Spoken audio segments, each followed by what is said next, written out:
Hi there, welcome to today's edition of Jamaica Magazine. I am Theodore Henry. On our show, find out what each of us can do to rid our surroundings of mosquitoes. Plus, Healthwise looks at the heart condition, sudden cardiac arrest, and how the lives of persons affected can be saved. Sit back and relax for these and more to come as we turn the pages of Jamaica Magazine.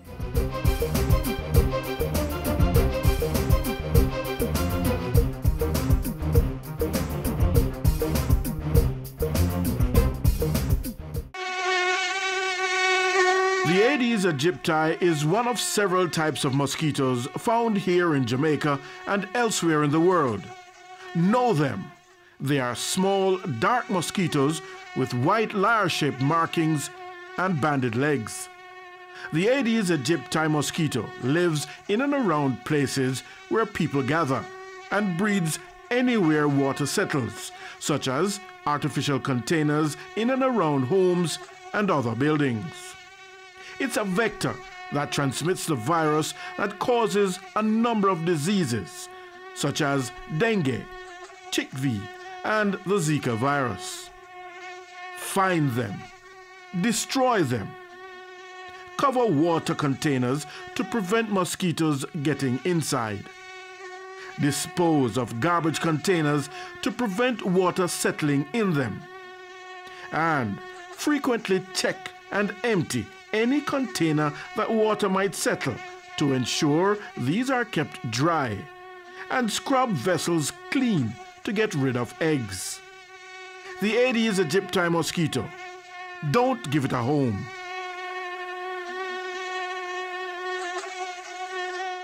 The Health Ministry encourages full cooperation from all of us in preventing vector-borne diseases.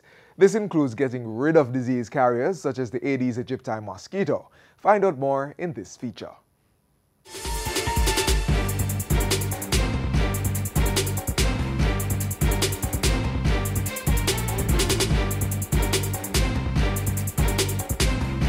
Mosquitoes are undoubtedly annoying, with their irritating sound and stinging bites.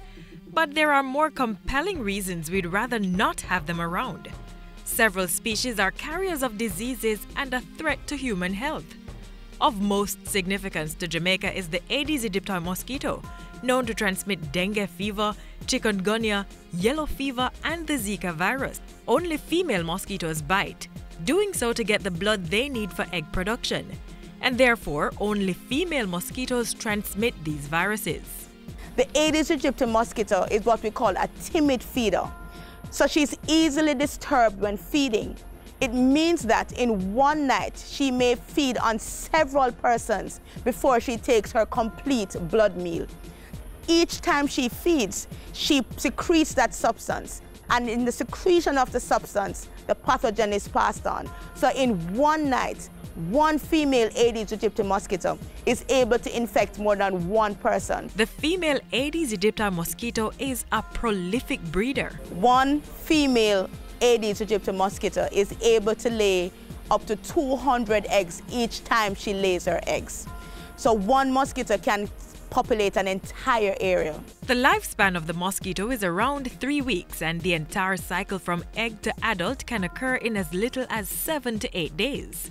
Female mosquitoes are ready to mate within a few hours after reaching their adult stage, and males are usually ready within 24 hours. This mosquito prefers cleaner waters for the female mosquitoes. She will lay her eggs in water, and for the Aedes, it will be water which is in and around the household.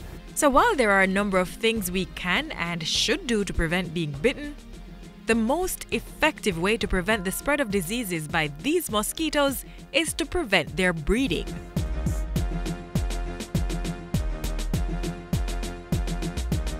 The Aedes aegypti mosquito is a mosquito that breeds in a containerized environment. They do not breed in rivers and drains, but they breed in containers that can be found in and around where persons dwell.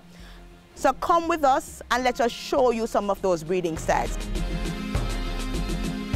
This is a typical dish drainer that we find in most homes.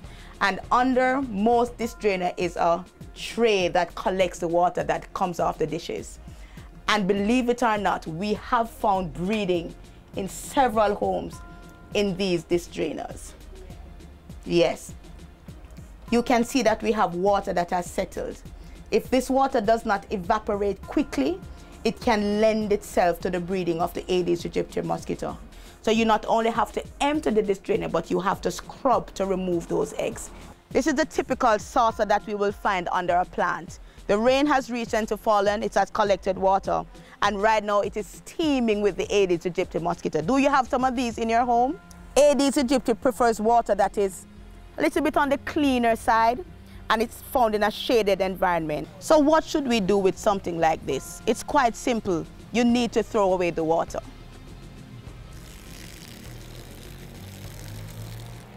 And if these containers are not being used, you have to keep them turned down so they're not able to collect water. If you have them under your plants, we ask that you bore holes in them so that it will not collect water. Do you have these in your homes? We find these in a lot of hotels and business places. And we ask those persons, check these bird baths or any ornamental things like these you have in your garden to ensure that they're not breeding the Aedes aegypti mosquito. There are things like this thrown down in person's backyard. Old equipment, old furniture, old fixtures that are taken from homes, especially during construction. These are also able to hold water. And if they're holding water and sit for a while in the environment, they will also breed mosquitoes. And so we have found breeding in wheelbarrows, in old refrigerator, in old sinks such as this one. And we ask persons, if you're throwing out these, please ensure that they are positioned in such a way that they will not collect water. Many persons, when they do have their drums, most times drums do not have any covers. So there is a mesh cover which is so designed to replace the missing covers. It is lightweight, and what we do is just simply slip it over, and the mesh is so designed mosquitoes will not be able to go through this mesh to get to the water. So this is the ideal way. One of the benefits also of this mesh is that even when rain does fall, water will go right through it. This is a typical example where this we have is a plastic drum and we have a metal cover here which is not designed for this. Whilst in some practice the intent is good, there may be occasions in which it does not fit or sit properly, and as a result you still have openings where mosquitoes can go right through and breed. The mosquito is breeding right there in some very small places right around where you live. What is the habit we want you to develop? Once every week, search for and destroy the breeding sites of the Aedes aegypti mosquito.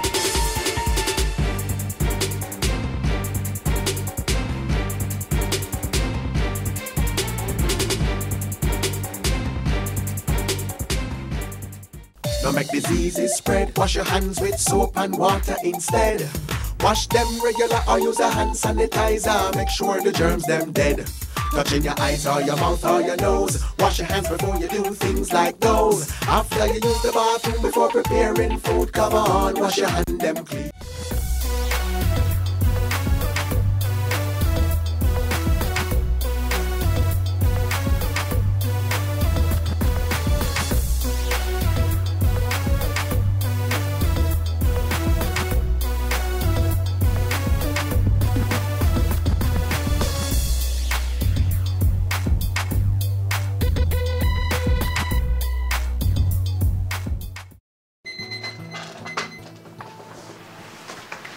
Oh God, I really wish I could retire right now.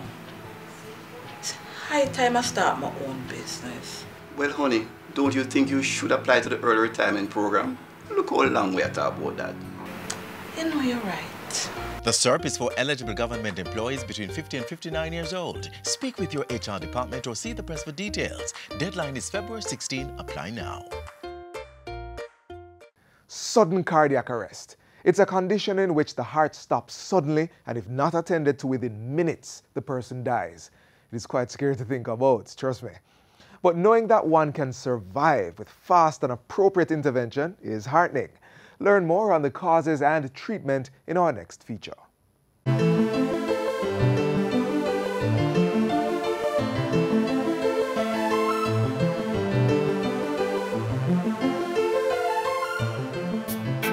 You're up and about, going through your routine activities. Suddenly, you collapse without warning. Your heart stops beating, and within seconds, you stop breathing. A quick check shows there's no pulse. All signs of sudden cardiac arrest. Sudden cardiac arrest, SCA, is a condition in which the heart unexpectedly stops beating. When this happens, blood stops flowing to the brain and other vital organs. The person may die if not treated within minutes. So the way you decide if they're having sudden cardiac arrest is, in addition to seeing if they're conscious, calling to them and seeing if there's any response, you need to feel for a pulse. So you'd feel at the neck, at the angle of the jaw, or you could listen for the heartbeat by putting your ear to the patient's chest. You need to see if they're breathing. So if they're not breathing, they have no pulse, then they're in cardiac arrest. SCA is not to be confused with a heart attack, which happens when blood flow to the heart is blocked. However, a heart attack can lead to sudden cardiac arrest. Another way to look at it is, a heart attack is a circulation problem, while sudden cardiac arrest is an electrical one. The immediate cause of most SCAs is an abnormal heart rhythm as the electrical activities of the heart becomes chaotic and the heart is unable to pump blood to the rest of the body. We're all at risk for sudden cardiac death, so we need to know our numbers and our status. What is your blood pressure? Do you know what your blood pressure is? Do you know what your cholesterol is? So we might be a walking time bomb and we don't know. It's not just people who appear healthy who are at risk. Somebody can be overweight and you say, oh, they're bound to drop down, but somebody who is slim can drop down as well. It just depends what the other risk factors are. So I just think the only way we can know is to know your numbers, know your status. Among the conditions that trigger sudden cardiac arrest is coronary artery disease, a more common cause in persons over 35 years old. Also, cardiomyopathy, in which the heart muscle becomes enlarged or thick and weak, as well as inherited disorders that may cause parts of the heart to stretch and become weak. Other conditions include disorders of the heart's electrical system, as well as heart defects that were exhibited at birth. Persons who have a family history of sudden cardiac arrest or heart disease are also at risk. In contrast to elderly persons, cases of SCA is not prevalent in children. But the children can be born with some types of heart disease that make them have a higher risk for sudden cardiac arrest. That is usually picked up if they have, sometimes at birth, because of the abnormalities, but even if they're corrected, they can still have an increased risk of sudden cardiac arrest. Highlighted cases of SCA in student athletes in recent years prompted increased focus on evaluation for the physically active. I would like to encourage all parents, if you have a child who is involved in any team sport, any physical activity, or even a lot of physical activity, and if they're not on a team, to please have your child checked. Carry them for sudden cardiac arrest screening. We have it at the Heart Foundation. We can come island-wide, or go to your GP and have your child tested. A victim of sudden cardiac arrest can survive with the quick action of a bystander who is able to apply immediately cardiopulmonary resuscitation, CPR. You will start resuscitative efforts, which would include compressing the chest in order to get the heart going. You may or may not breathe for them. Nowadays, it is not, a lot of bystanders balk at starting CPR because they don't want to put their mouth on the patient's mouth, and I mean, that's a real concern. Studies were done a couple years ago and they determined that compression-only CPR, so just pressing on the chest alone, is of value. If available, an automated external defibrillator, AED, can be used within a few minutes to restore a normal rhythm to the heart. These may be available at certain places such as airports, stadiums, and other public and business places. If someone has developed chest pain, they've grabbed their chest, they've sank down on the ground because they're having chest pain or they're not breathing properly, you don't start CPR for that. They need to get to medical attention immediately, but you would only start CPR if the patient is pulseless and not breathing. Following that bit of first intervention, which must take place within the first 4 to 5 minutes of sudden cardiac arrest, the patient will need to be moved immediately to a hospital. The Ministry of Health since 1996 has been partnering with the Ministry of Local Government through the Jamaica Fire Brigade to expand its provision of pre-hospital service. We recognize that transportation of patients to hospital is a vital part of the chain of survival. Certainly from the patient suffers an incident to the point at which they reach hospital and get care. The transportation to hospital is important, and not only in terms of the time that it takes, but also in terms of the support that is provided during that transport. You're supposed to have a defibrillator on the ambulance. You're supposed to have basic drugs which a trained paramedic would be able to administer to continue advanced cardiac life support. And when they get to the hospital, which would have been alerted from the ambulance that we're bringing in a cardiac arrest victim, the team would be waiting at the door of the hospital to receive this patient. Based on the value of CPR in saving a life, the Ministry of Health has been partnering with the Heart Foundation of Jamaica to encourage more Jamaicans to get trained in CPR. And this important life skill is everybody's business, so get trained and be ready to lend a hand when the need arises.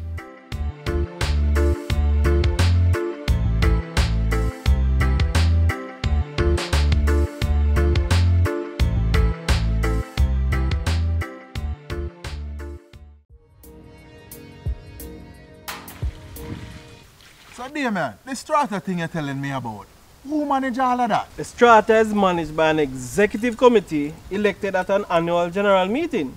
They ensure that the property is insured, keep accounting records, prepare the budget for the year, and submit annual returns to the commission. Annual returns?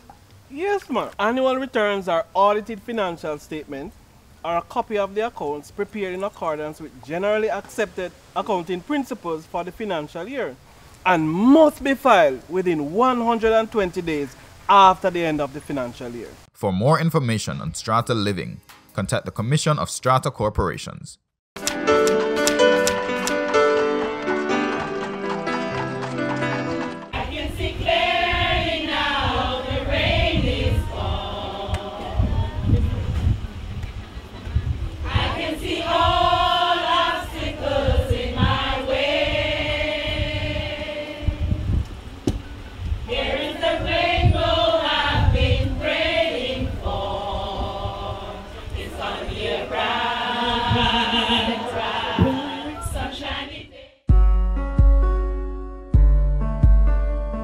The Early Stimulation Program is an intervention assessment catering to the various developmental needs of children with disabilities from birth to 6 years old. The program operates through the Ministry of Labour and Social Security under its Integrated Social Protection and Labour Program.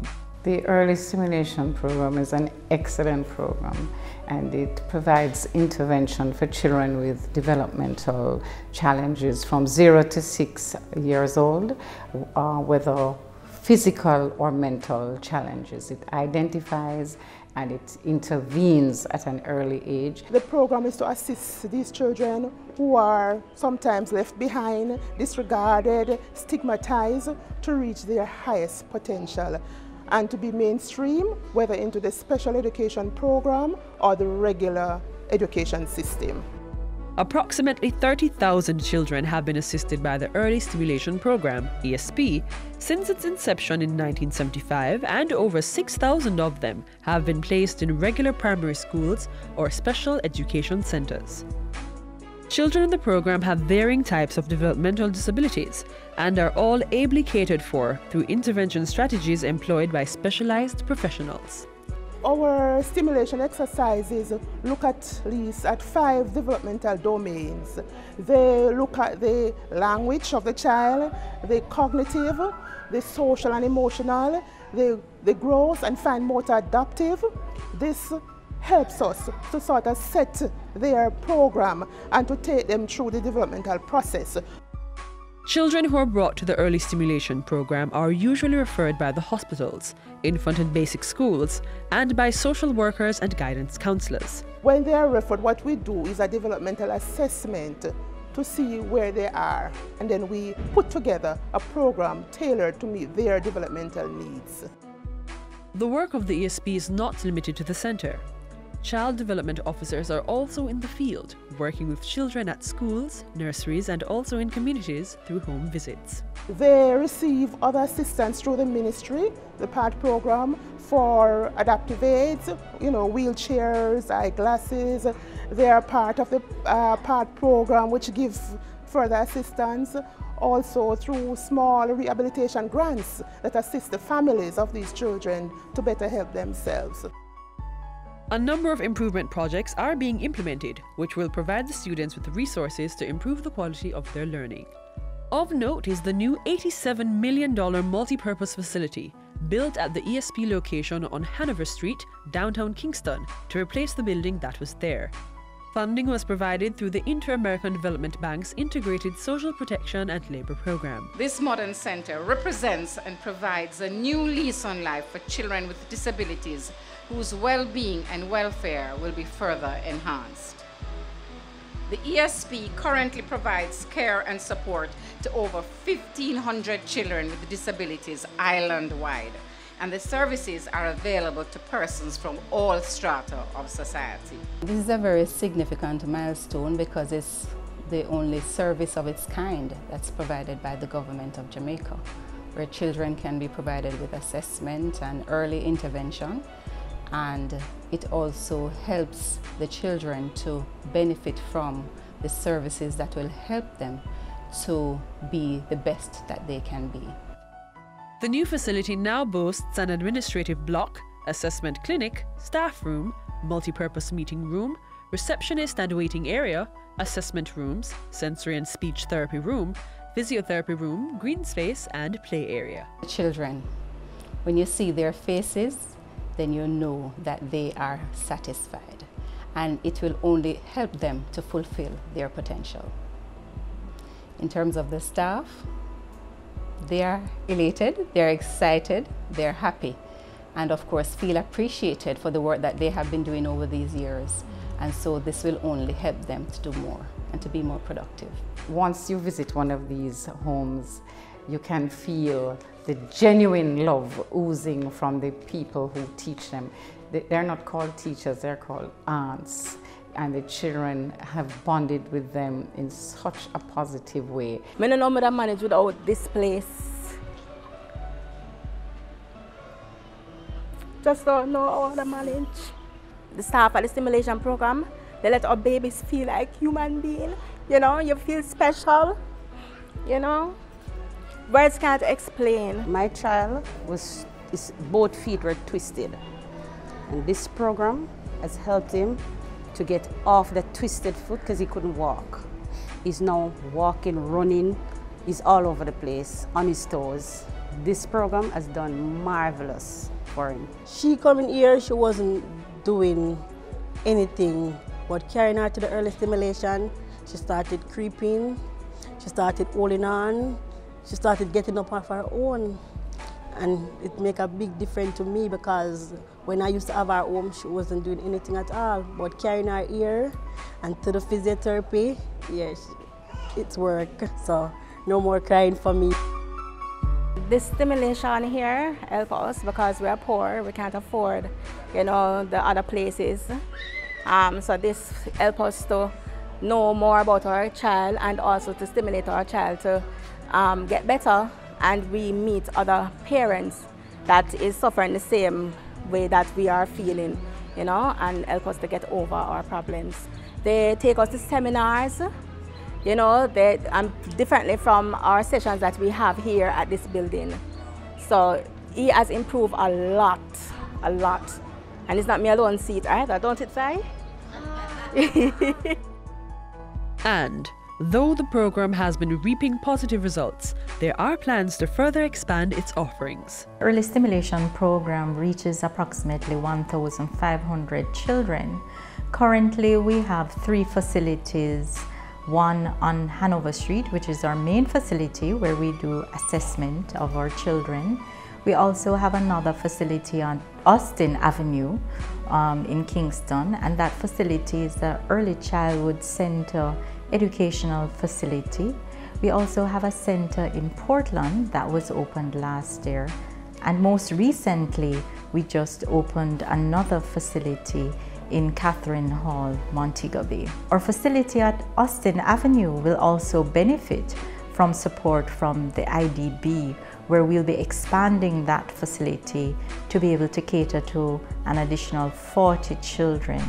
We also have plans in the future, when we're working with our partners, to open a center in St. Anne, and as time goes on, we hope to expand where we have at least one facility in each parish. The ESP also facilitates the provision of field placements for tertiary level students in the fields of physical therapy, psychology, social work, and early childhood education. As the ministry continues to serve children with special needs and their families, our aim is to build on the foundation of this assessment center and multipurpose facility and strengthen the pillars of accessibility and range.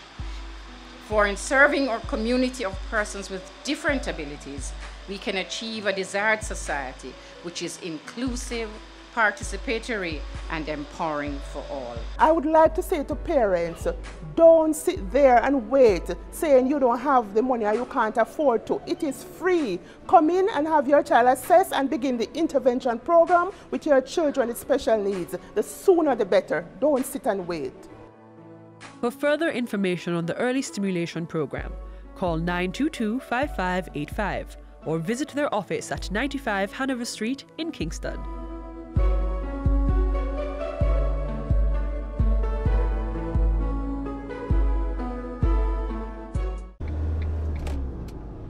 On our roads, remember, take time, be courteous, drive good, walk good. Don't drink alcohol and drive. Don't drive tired or sleepy. Don't tailgate and don't overtake unless it is safe to do so. And always drive at a speed which will allow you time to stop quickly and safely. Let's keep it safe on our roads.